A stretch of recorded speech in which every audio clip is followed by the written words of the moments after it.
안녕하세요. 올해 40 중반의 여자입니다. 사람은 끼리끼리 만난다는 말을 듣고 제가 만난 남자가 저와 닮아 있나 생각해 봤는데 도저히 끼리끼리 만난다는 말을 인정할 수 없겠더라고요. 저는 지구상에 있는 남자 중 최악의 놈을 만났답니다.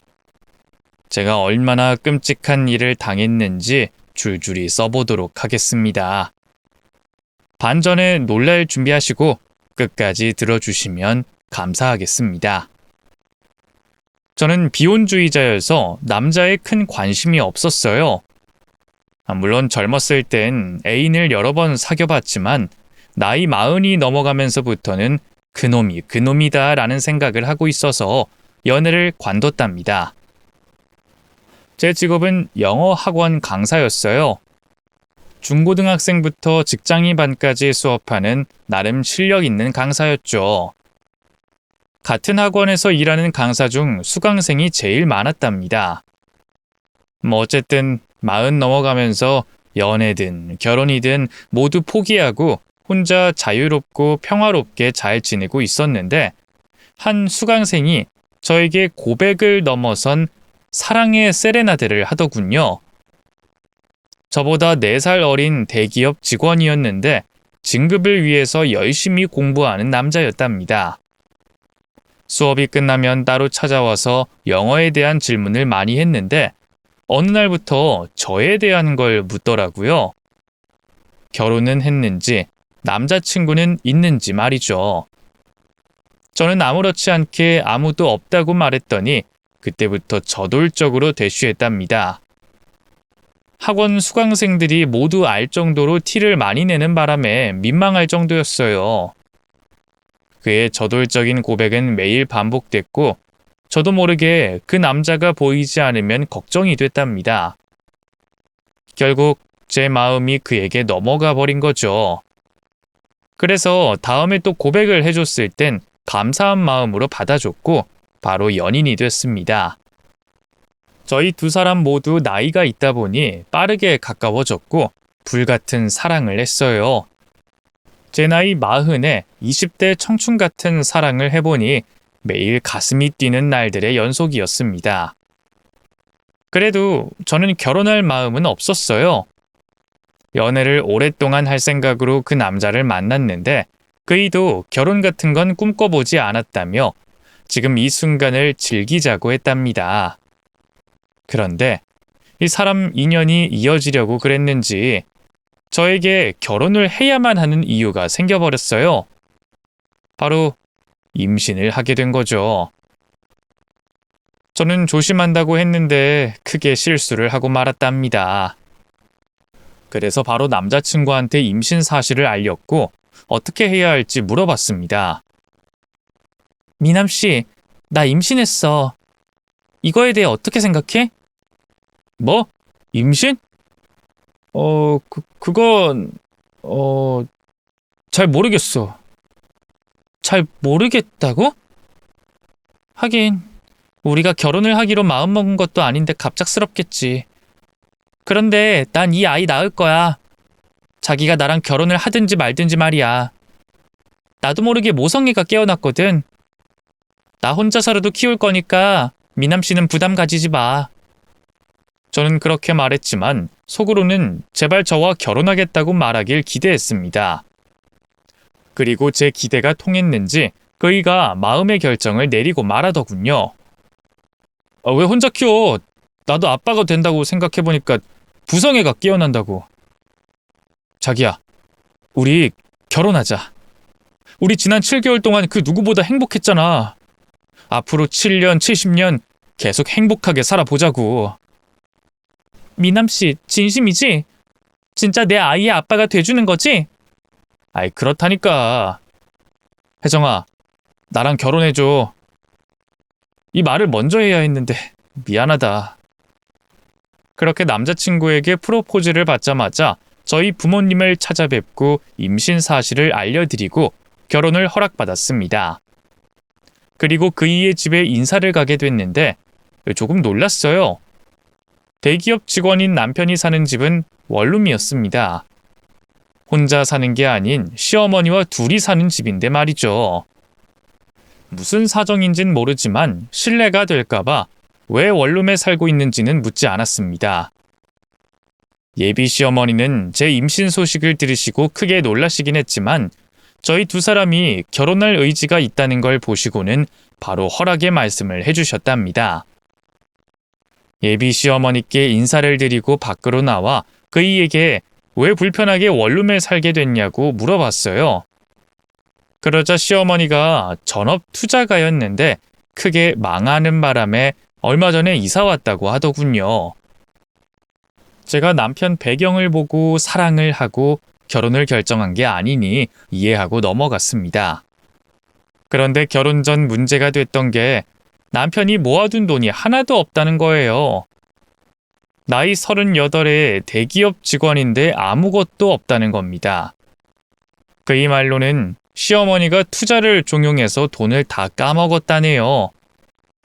여기서 이 사람을 믿고 결혼해도 되는 걸까 하는 의구심이 들었습니다.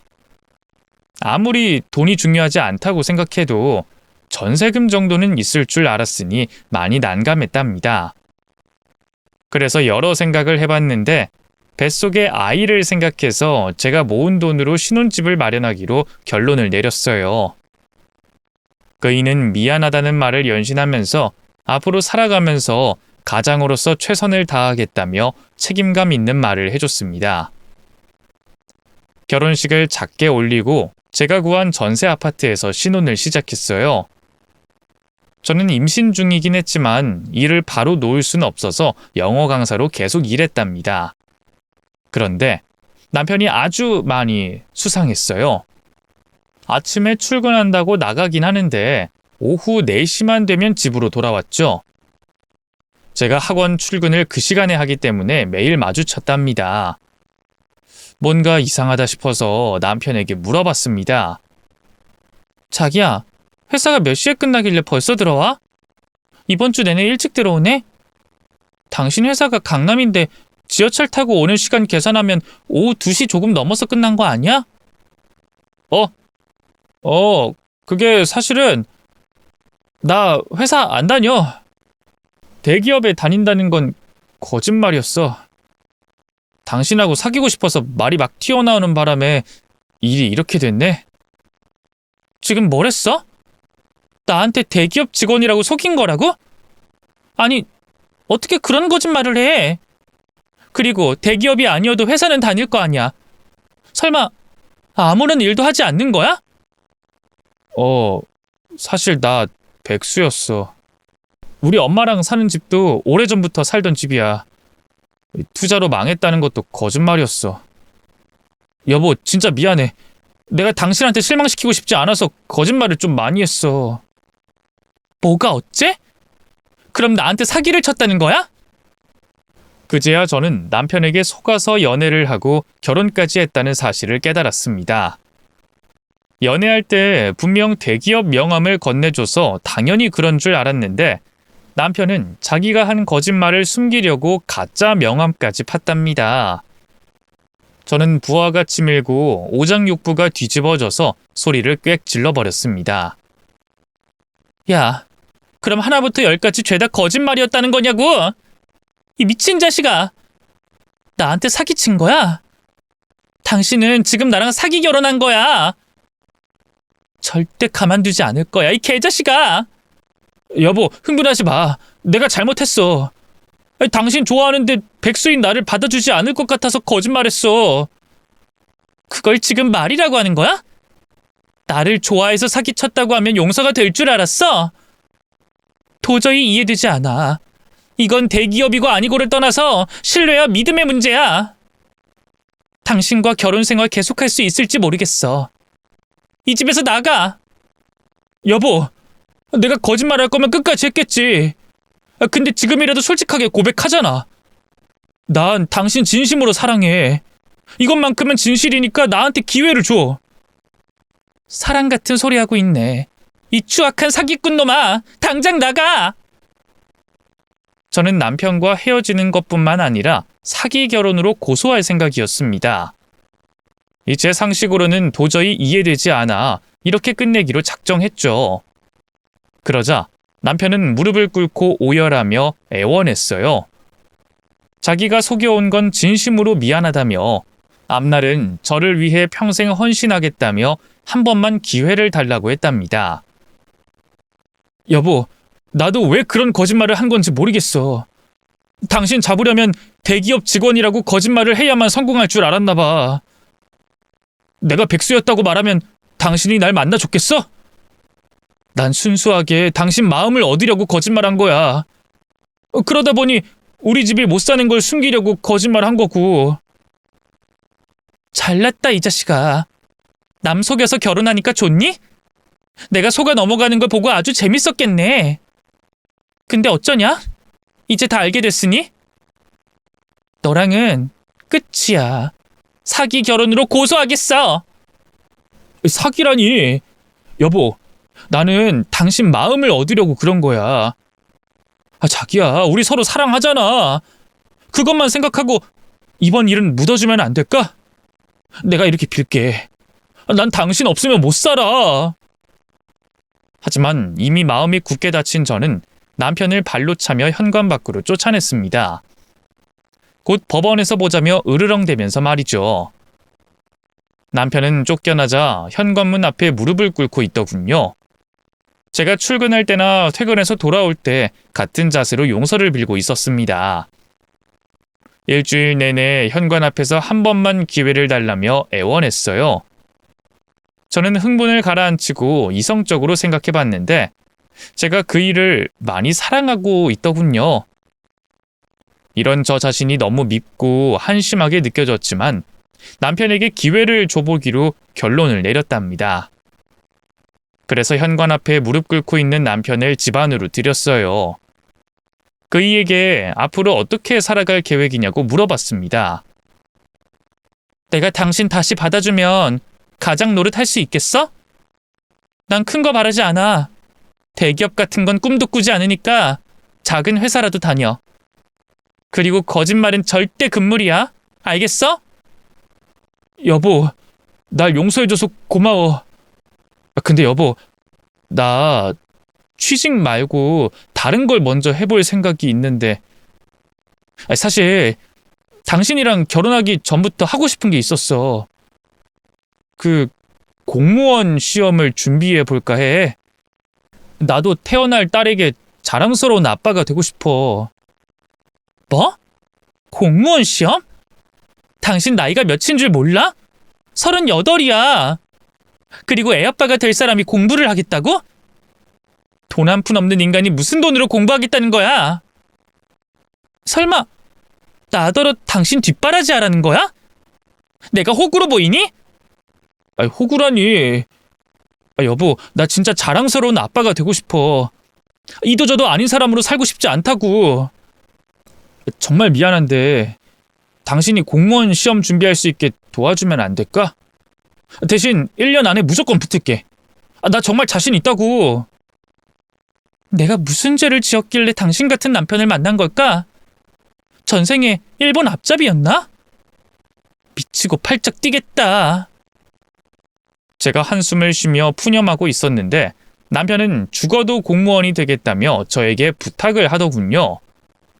그래서 곰곰이 생각해봤지만 아무래도 시험 공부하는 남자가 애아빠가 되는 건 아니다 싶어서 취직하라고 경고의 말을 해줬습니다.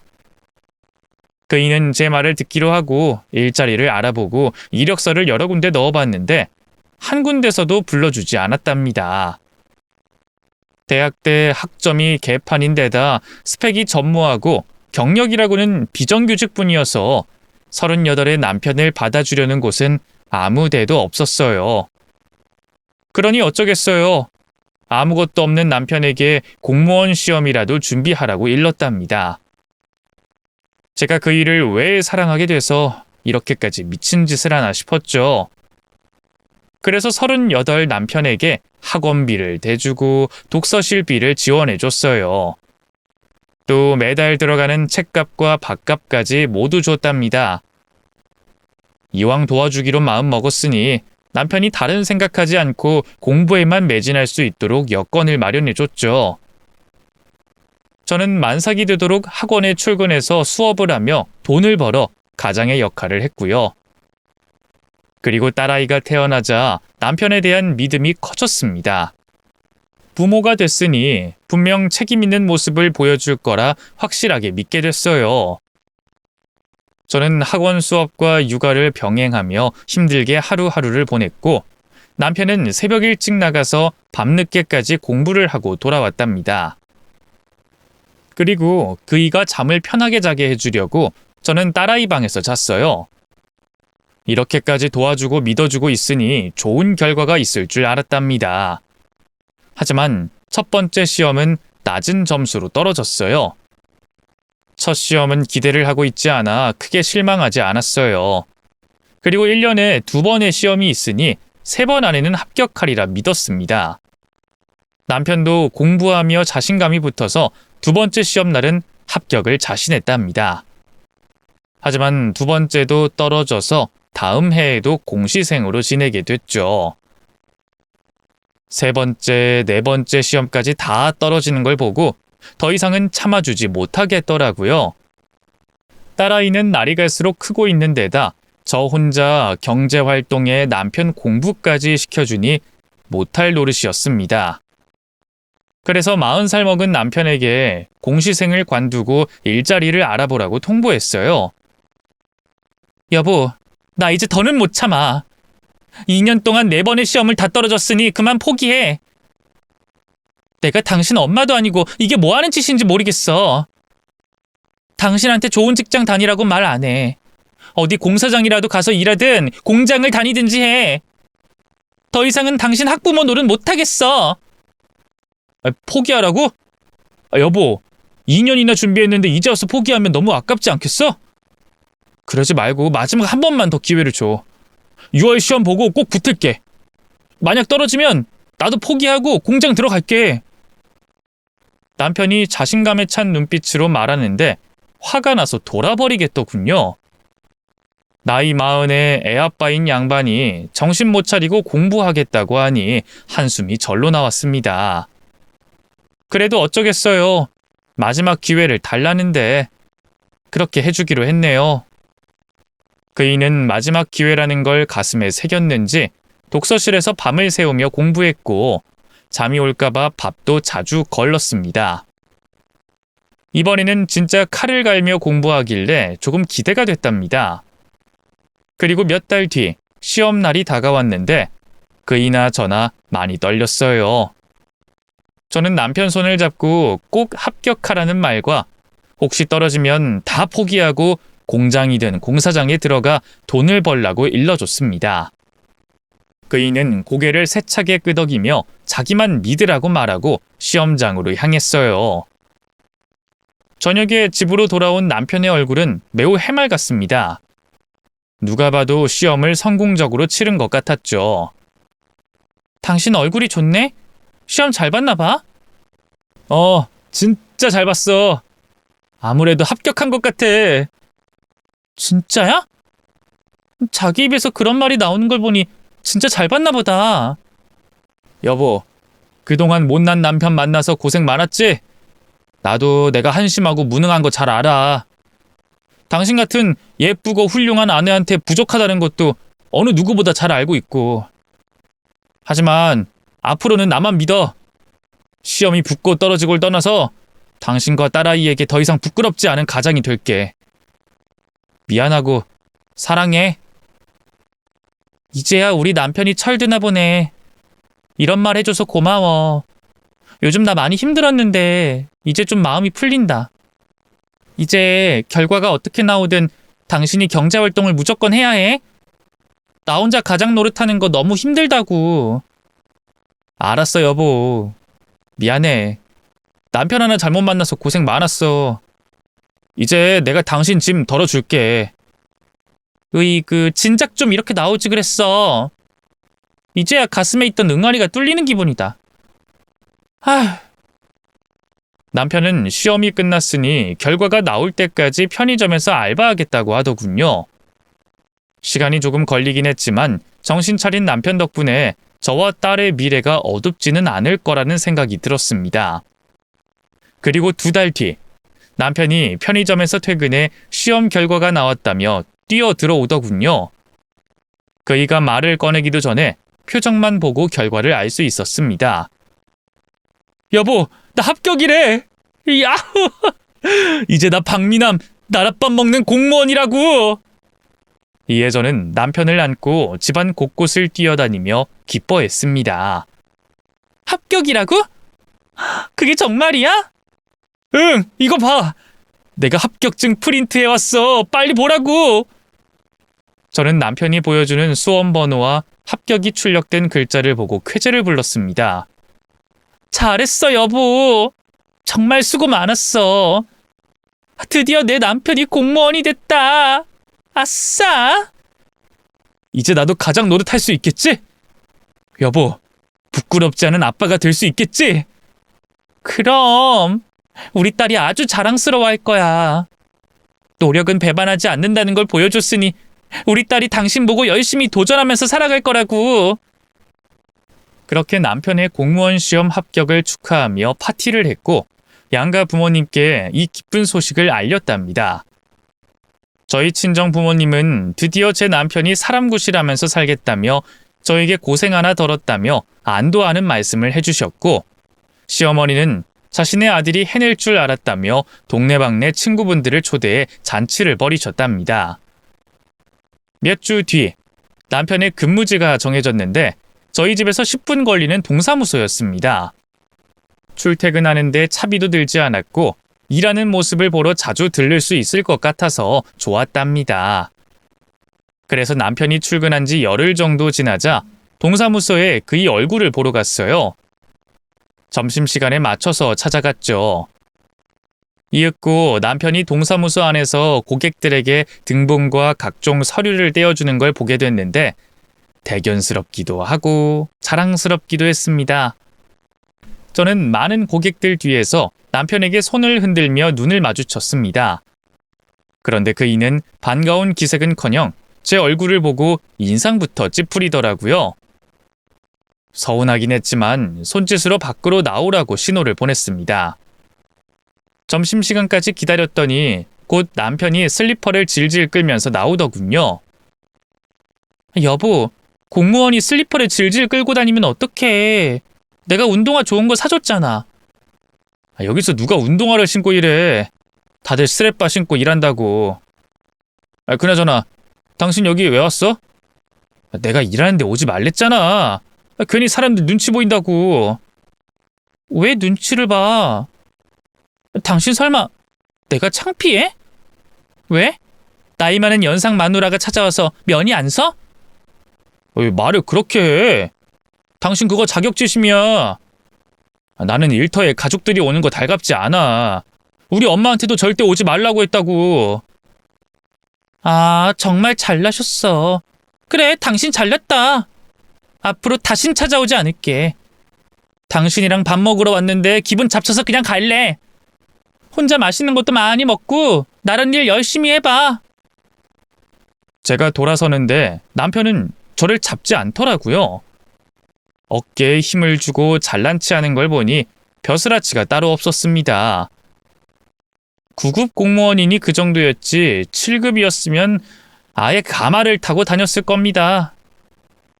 그날 저는 혼자 밥을 먹고 딸아이를 친정에 맡기고 학원으로 출근했습니다. 한 달 뒤 남편이 생활비를 가져다 줬는데 겨우 50만 원 주더군요. 왜 이렇게 적냐고 물었더니 9급 공무원 월급이 얼마나 되는지 알았냐고 짜증을 냈답니다. 세금 떼고 뭐하고 해서 꼴랑 180만 원 나왔다. 첫 월급에 엄마를 모른 척할 수 없어서 용돈 좀 드리고 친구 놈들한테 한턱 쏴야 해서 그것밖에 못 준 거야. 그런 거야? 알았어. 근데 왜 짜증을 내고 그래? 사정 몰랐으니 물어볼 수도 있는 거잖아. 여보, 다음 달부터는 내가 통장 관리할 테니까 나한테 맡겨. 내 월급 통장을? 아니, 왜 내 돈을 당신이 관리해? 싫어. 그냥 생활비 줄 테니까 내 통장은 빼앗을 생각하지 마. 뭐야? 빼앗다니? 당신이 번 돈은 이제 우리 가정을 위해 쓰고 저축해야지. 어떻게 첫 월급 받자마자 이런 식으로 나오니? 여보, 나 당신 공부 뒷바라지만 2년 반을 했어. 그동안 당신한테 쓴 돈이 얼만지는 알아? 그리고 그 작은 월급을 당신 쓰고 싶은 대로 쓰고 살면 언제 돈 모아서 이사 가겠어? 그러지 말고 나한테 맡겨. 나중에 줄게. 몇 달 동안은 나도 내가 번 돈 보면서 살고 싶으니까. 가만 보면 당신 돈을 많이 밝히는 것 같아. 출근한 지 고작 한 달 됐는데 벌써부터 돈 타령하는 거 너무 웃기지 않아? 이 남자가 정말 언제는 자랑스러운 가장이 되겠다며. 나랑 딸을 위해 헌신하고 희생하겠다며. 그런데 월급 들어오는 거 보니까 혼자 쓰고 싶니? 몰라. 귀찮게 하지 말고 나중에 얘기해. 그이는 진짜 재수없는 말투로 잘난 척하며 끝까지 통장을 주지 않았습니다. 그런데 얼마 뒤부터 남편 허파에 바람이 들어갔는지 동사무소 출근하는 사람이 물찬 제비처럼 꾸미고 나가더라고요. 누구한테 잘 보이려고 그렇게 꾸미고 나가냐고 물었더니 공무원도 꾸며야 하는 시대라며 무시하는 말투로 비아냥대고 나가더군요. 게다가 6시 땡 하면 퇴근하는 사람이 밤 9시가 돼서야 집에 기어들어왔습니다. 당신 뭐 하다가 이제 들어와? 공무원들 모임 있어서 거기 다녀왔어. 진급 빨리 하려면 인맥 미리미리 넓혀놔야 하니까 앞으로도 자주 늦게 올 거야. 당신 유난을 너무 심하게 떠는 거 아니야? 공무원 된 지 얼마나 됐다고 벌써부터 진급 타령이야. 여보, 이 집 가장이 누구야? 바로 당신이야. 이제 가정에 관심을 좀 가지고 책임감을 가져.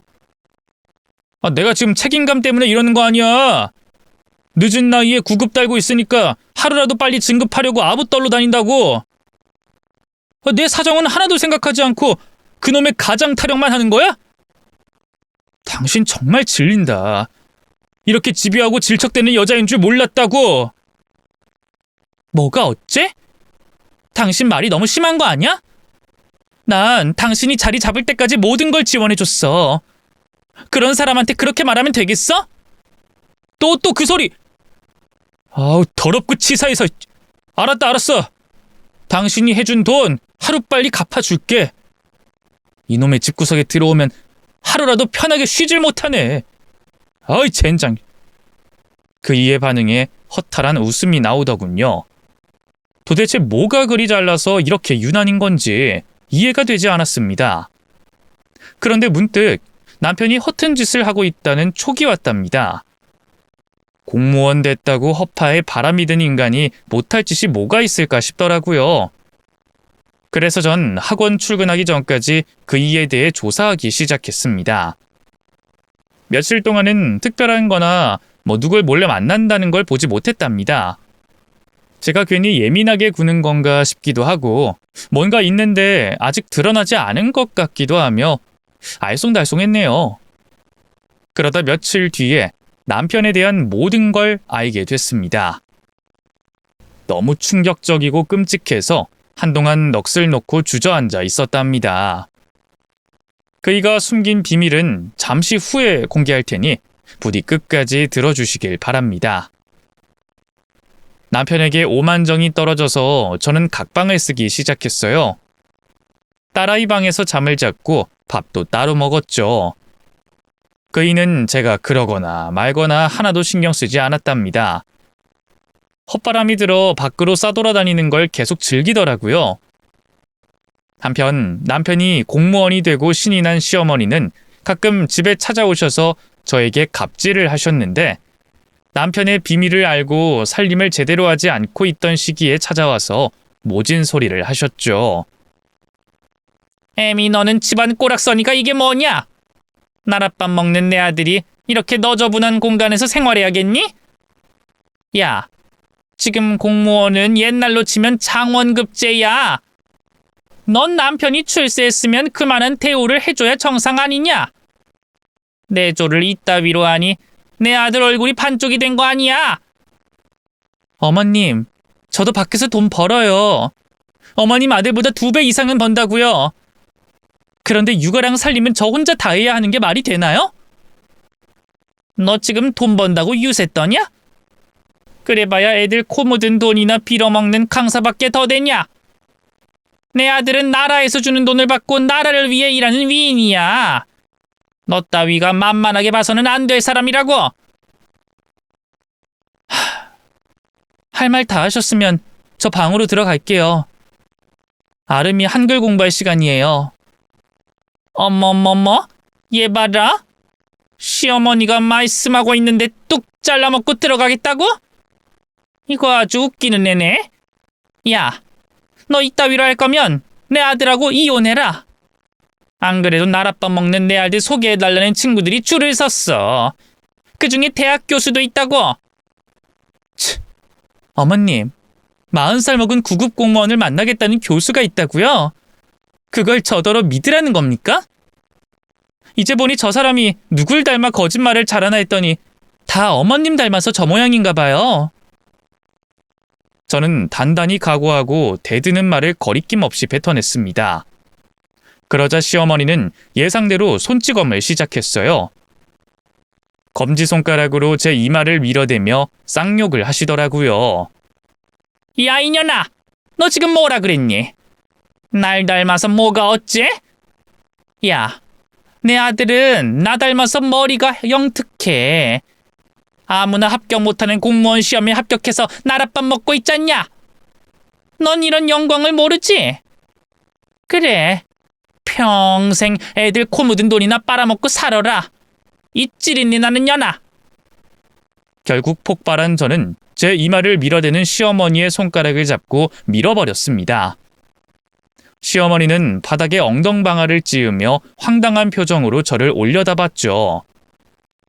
이젠 돌이킬 수 없을 것 같아 제가 들고 있는 비밀이 뭔지 밝히기로 결심했습니다. 어머님, 다음 주나 되면 말씀드리려고 했는데 안 되겠네요. 어머님 아들이 어떤 인간인지 확실히 알려드릴게요. 여기서 잠깐 기다리세요. 저는 딸아이 방에 들어가서 서류 봉투를 가지고 나왔습니다. 아직 바닥에 앉아있는 시어머니 앞에서 봉투를 거꾸로 들어 그 안에 종이와 사진들을 우수수 떨어뜨렸답니다. 이게 뭐냐? 날 밀어버리고 들이민 게 뭔지 한번 봐주마. 그런데 니녀는 어차피 끝이야. 이혼할 각오하고 그대로 서 있어. 네, 벌써 각오하다 못해 변호사랑 이혼 소장이랑 손해배상 청구서까지 작성했어요. 거기 밑에 깔려 있으니까 확인해 보세요. 제가 이혼 변호사라는 말을 꺼내자 무관심하게 앉아있던 남편이 시어머니 옆으로 다급하게 달려와 서류와 사진들을 확인하더군요. 서류 안에 있던 것들이 무엇이냐 하면 첫 번째로 남편의 고용계약서였어요. 그이는 저와 양가 부모님께 공무원에 합격해 동사무소에서 일하는 거로 알렸지만 사실은 그게 아니었습니다. 남편은 공무원 시험에 떨어졌는데 거짓말을 한 겁니다. 그런데 어떻게 동사무소에서 일하는지 궁금하시죠? 그건 노동청에서 직업이 없는 사람들에게 관공서 직업체험 알바를 시행하고 있었기 때문입니다. 6개월 동안 공무원이 하는 일을 체험하고 최저시급으로 월급을 받는 일이었죠. 한마디로 남편이 또 사기를 친 겁니다. 그리고 두 번째로 남편이 바람 피운 사진들이었어요. 제가 뒷조사를 하다가 한계가 있어 심부름센터 직원을 고용해 뒤를 캐내봤는데 그이가 9급도 아닌 7급 공무원이라고 사칭하면서 어디 돈 많은 여자를 하나 꼬셨더라고요. 남편 얼굴이 반반하고 허우대가 멀쩡했으니 잘생긴 공무원으로 둔갑해서 부잣집 딸내미와 바람 피워온 거죠. 다음 세 번째는 남편이 저에게 사기친 사실과 남편의 불륜이 적힌 이혼 소장이었습니다. 그리고 제가 남편에게 드린 돈과 위자료가 제시된 손해배상 청구서까지 붙어 있었죠. 다음 주에 짠 하고 공개하려고 했는데 시어머니가 하도 설쳐대는 바람에 빨리 공개하게 됐네요. 저는 바닥에 앉아서 놀란 얼굴로 불륜 사진들과 서류를 보고 있는 시어머니에게 비아냥대면서 말해줬습니다. 어머님, 댁네 아들 6개월 계약직인 건 아셨어요? 공무원 합격한 건 거짓말이었어요. 합격증까지 만들어서 저와 어머님한테 거짓말한 거라고요. 이 정도면 진짜 대단한 사기꾼 아닌가요? 그런데 그것도 모자라서 바람까지 피우고 있었으니 기가 찰 노릇이네요. 아, 그 사진 속 여자는 벌써 저랑 만났어요. 그쪽도 지금 소송 준비 중일 거예요. 유부남의 공무원 사칭, 뭐 여러 가지로 사기친 거로 고소한답니다. 이럴 리가 없어. 미남아, 네가 말해봐라. 너 공무원 합격한 거 거짓말이냐? 아니지. 지금 제가 괜한 말을 하면서 날 겁주려는 거지? 빨리 대답해봐! 엄마, 그게 사실은 집사람 말이 맞아. 나 시험 떨어졌고 지금은 노동청에서 시행하는 6개월짜리 알바하는 중이야. 그런데 지금 그게 문제가 아니야. 집사람이 내 애인한테 사실대로 까발렸다잖아. 그 여자 집이 엄청 부자여서 조금만 더 꼬시면 새장가 갈 수 있었단 말이야. 그런데 집사람이 어떻게 알았는지 죄다 망하게 생겼다고. 당신은 어떻게 알았어? 내가 철두철미하게 조심하고 다녔는데 언제 이렇게까지 날 조사하고 다닌 거야? 시어머니는 놀란 가슴이 진정되지 않아 봤던 서류를 보고 또 봤고, 남편은 상간녀에게 공사를 치고 있는데 망해버려서 한숨을 쉬며 한탄했답니다. 당신은 지금 상간녀랑 헤어지게 생긴 게 걱정인 거지? 나한테는 조금도 미안함이 없고 말이야. 이거 진짜 무서운 사기꾼 놈이네? 여보, 미안. 나도 모르게 말이 헛나왔나 봐. 자기야, 흥분 좀 가라앉혀봐. 우리 대화로 이 문제 풀어보자고. 문제를 풀자고? 진짜 어이가 없고 기가 막혀서 눈깔이 뒤집힐 노릇이네. 아무래도 오늘이 네 놈 보는 마지막 날인 것 같다. 이 사기꾼아. 기다려봐. 저는 두 사람을 보는 게 마지막 날인 것 같아서 선물을 주기로 했습니다. 딸아이 방에 가서 똥 묻은 기저귀를 가지고 나왔어요. 두 모자의 얼굴에 흔들어대며 딸의 설사똥을 뿌려줬습니다. 똥맛 좀 봐라, 이 개자식아. 처음에 대기업 직원이라고 사기치더니 이번에는 공무원 합격했다고 사기를 쳐? 그것도 모자라 새장가 가려고 부잣집 여자를 꼬셔서 날 버릴 계획을 세우고 있었어? 이 똥을 처발라도 시원찮을 놈아. 어머님, 아니 아줌마, 당신도 똑같아. 지 아들이 나한테 사기쳐서 결혼하는 걸 알면서도 입을 꾹 닫고 있었지?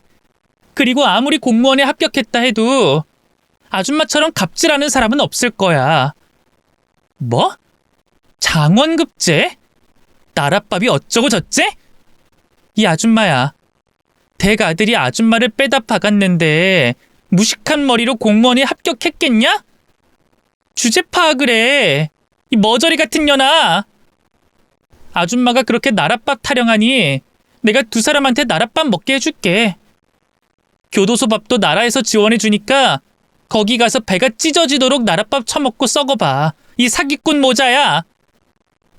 제가 똥기저귀를 마구마구 흔들며 시모자의 면상을 갈색으로 물들였는데 두 사람은 지은 죄가 있어서 그런지 손으로 막아댈 뿐 저한테 저항하진 않았습니다.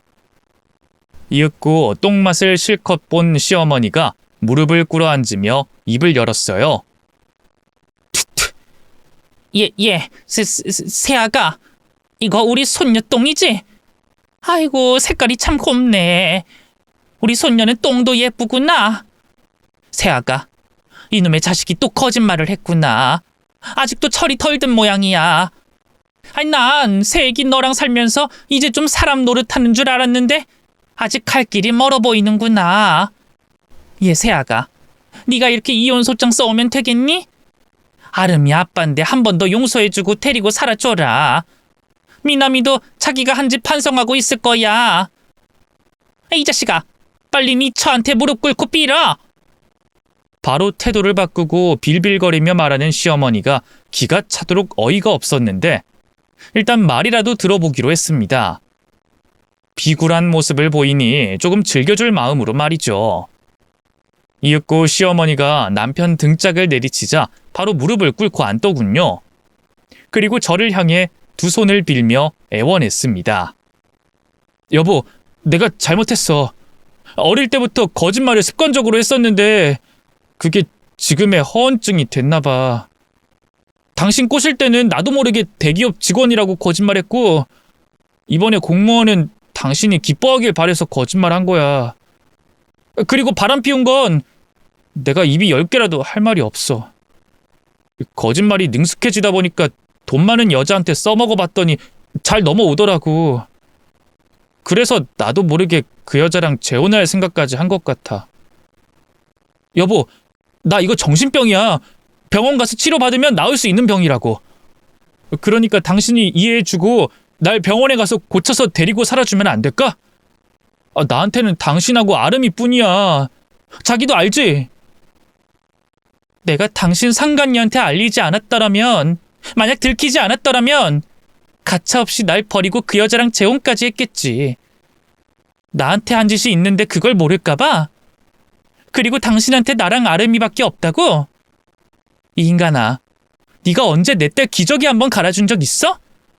이유식 타는 방법은 아니? 이 개진상 화상아! 인생을 왜 그따구로 사니? 네 놈이랑 네 애미가 아무리 불쌍하게 빌어도 용서가 안 돼. 너희 두 사람은 지금 면상에 발린 똥보다 더 역같은 시궁창 맛을 보여줄 거야. 사람 잘못 건드렸다는 걸 뼈저리게 느끼면서 남은 생 살게 해주겠다고. 이제 둘 다 꼴 보기 싫으니까 내 집에서 나가. 여기 당신 돈 주고 산 거 아무것도 없으니까 그대로 몸만 나가면 돼. 네 엄마 데리고 밖으로 꺼져버리라고. 제가 패악질을 했더니 시모자가 어설프게 눈물을 흘리기 시작하더군요. 특히 시어머니는 조금 전까지 나랏밤 운운하며 갑질하던 모습은 싹 사라졌고 세상에서 가장 착하고 순한 양이 돼 두 손을 싹싹 빌었습니다. 애미야, 이러지 마라. 너 아름이를 생각해야지. 네 딸을 애비 없는 자식으로 키울 셈이야? 호로 새끼로 자라게 하면 안 된다. 멀쩡한 부모 밑에서 커야 훌륭한 사람이 되는 거야. 아줌마, 아직도 정신을 못 차렸네? 사기꾼 자식으로 키우느니 호로 새끼로 키우는 게 100번 낫거든요. 난 이제 더 할 말 남아있지 않으니까 그만 좀 나가줄래요? 구린내가 진동하네. 야, 박미남, 이참에 이름을 박추남으로 바꿔라. 너 같은 놈한테 어울리는 이름으로 바꾸고 벌 받으면서 살아. 빨리 네 애미 데리고 내 집에서 사라져. 당장 꺼지라고. 남편은 질질 짜면서 제발 한 번만 더 기회를 달라는 어처구니 없는 소리를 하더군요. 계속 안 나가고 버틸 생각인 것 같아 선풍기를 가져와 남편 등짝을 내리쳤습니다. 나가라고.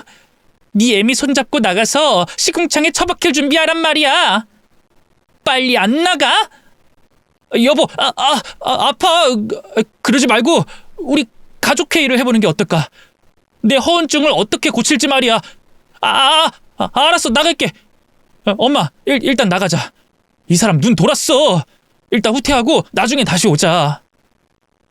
오긴 어딜 와. 당장 꺼져. 지옥으로 꺼지란 말이야. 저는 부서진 선풍기를 계속 휘두르며 두 모자를 현관 밖으로 쫓아냈습니다. 그렇게 4주가 지나 가정법원에 이혼 재판을 하러 나갔습니다. 제 변호사는 남편이 처음부터 사기친 일들과 공무원 사칭과 불륜을 낱낱이 밝혀줬답니다. 또 그 자리에 증인으로 남편의 상간녀까지 나왔는데 저와 똑같이 사기당할 뻔한 이야기를 스스럼 없이 털어놨습니다. 만약 혼인빙자 간음죄가 폐지되지 않았더라면 바로 구속이 됐을 텐데 안타깝게도 남편을 감옥에 보내는 건 실패하게 됐습니다. 그래도 제가 청구한 위자료를 모두 갚으라는 판결이 나와서 만족하며 법원에서 나오게 됐습니다. 남편과 시어머니는 재산이 거의 없는 상황이라 제 위자료를 갚으려고 여기저기 돈을 빌리러 다녔답니다. 하지만 두 모자에게 돈을 빌려주는 곳은 딱 한 군데인 사채업자뿐이었어요. 담보 없이 통장을 담보로 잡혀서 다달이 높은 이자와 원금을 갚기로 했답니다. 그래서 두 사람의 인생은 어떻게 됐냐? 남편은 정말 어처구니 없게도 고시원 총무와 편의점 알바를 하며 공무원 시험 준비를 이어나갔습니다. 나이 제한이 없어서 그런지 끝까지 도전할 생각인가 보더라고요. 그런데 이 짐승 같은 놈이 합격할 수 있겠어요? 아마 10년을 도전해도 계속 떨어지고 알바나 하면서 사채빚을 갚으며 살 것 같습니다. 그리고 시어머니도 남편과 더불어 같이 빚을 갚아야 해서 여러 군데 일자리를 알아봤는데 한 군데에서 자리를 줬다네요. 바로 공공 화장실 청소부로 나랏밥을 먹게 됐답니다. 남이 싼 똥을 치우며 나라에서 주는 돈을 벌어서 빚을 갚고 있답니다. 정말 시작과 끝이 기가 막히게 딱딱 맞아떨어지지 않나요? 이런 걸 업보라고 해야 할까요? 여하튼 두 모자는 그렇게 시궁창에 처박혀 살게 됐네요. 앞으로도 어떻게 살아가는지 알아볼 생각입니다. 그리고 제 반전도 남아있겠죠? 사기꾼 같은 놈과 결혼해서 고생만 하다 이혼하긴 했지만 위자료를 많이 받게 돼 그 돈으로 저만의 사업을 시작하게 됐습니다. 영어학원 강사 일을 그만두고 공부방을 차렸어요. 제 딸을 매번 친정에만 맡기는 건 아닌 것 같다는 생각이 들어 육아와 일을 같이 할 수 있는 걸 생각하다 공부방을 시작하게 됐답니다. 어린이들의 영어와 전 과목을 혼자 가르치며 돌봄 아주머니를 고용해서 제가 바쁠 땐 아주머니가 딸을 봐주고 계시답니다. 제 나이 46이 되자 더 이상의 남자는 인생에 없을 줄 알았어요. 전 남편을 생각하면 그 누구도 만나고 싶지 않은 게 정상일 겁니다. 하지만 참 신기하게도 또 다른 인연이 찾아오더군요. 왜 그런 말 있잖아요. 똥차 가고 벤츠 온다는 말. 저에게 전 남편이라는 똥차가 지나가자 벤츠 같은 남자가 나타났습니다. 상대는 제가 가르치는 8살 어린이의 아빠였답니다.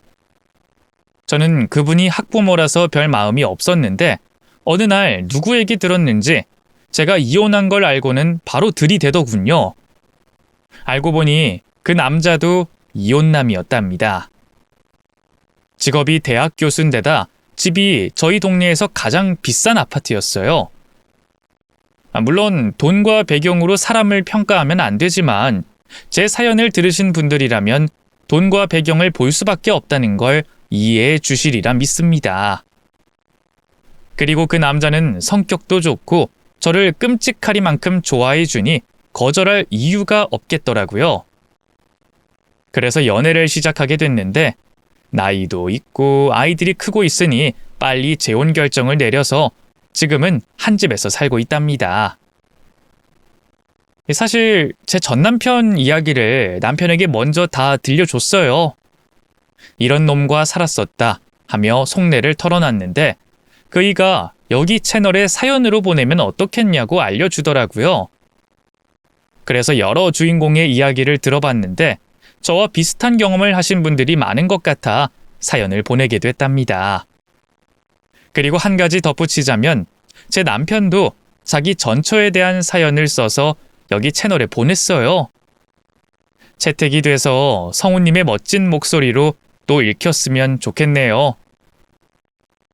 남녀 할 것 없이 배우자에게 사기와 맞먹는 거짓말 때문에 많이 고통받았던 분들이 제 이야기를 듣고 조금의 위로를 받으셨으면 좋겠네요.